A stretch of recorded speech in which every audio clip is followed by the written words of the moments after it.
bokk na ci nangu jaamu googu itam nag di sant suñu borom tabaraka wa taala ci mbooleem ay xéewalam di xool xéewal yi te bañ a jiital xool nattu yi xéewal yi moo ëpp fuuf nattu yi moo ëpp fuuf nattu yi nattu yi nag la nit ñi jàmbat lool ba mel ne dañoo fàtte xéewal yi waaye soo doon xalaat xéewal yi borom bi tabaraka wa taala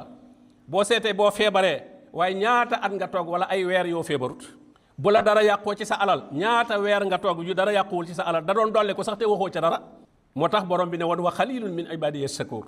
ñu néew ñoo may sant moo tax sant moo gën a jafe moo tax iblis moom foofu lay kar nit ñi wala tajidu aksarahum shakirin danaa liggéey ba ñu ëpp ci nit ñi duñ la sant borom bi ne wala qad saddaqa alayhim iblisu zannahu iblis loolu ba mu koy wax da koo yaakaaroon rek waaye dëggu na foofu moom iblis wax da fi dëgg wala qad saddaqa alayhim iblis zannahu fattaba'uhu illa fariqan min al muminin nee na ñu baree bari topp nañ ko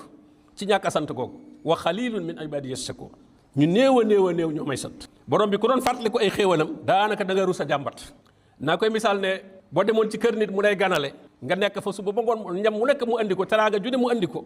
ba ngay bëgg gontu mu doon jóg rek joggi la nga daal di yuuxu ca mbedd ma ne waaja gaañ na ma te lim la yendoo teral lépp kat kenn yëgu ko waxu ko kenn waaye joggi gi mu la joggi rek moom nga siiwal ne nit ñëpp kaay leen waaji gaañ na ma kon borom bi tabaaraka wa taala lim lay defal ci xéewal te yàlla moom même nattu bu mu la teg sax yaa xamul waaye xéewal la cay jaarale xéewal la boo ko muñee rek sant borom bi tabaaraka wa taala ak xéewal lay doon ci yow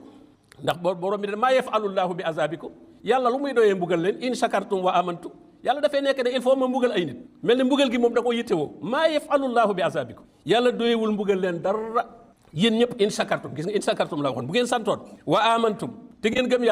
yàlla du fi mbugal kenn wa kaana allaahu shakiran aliman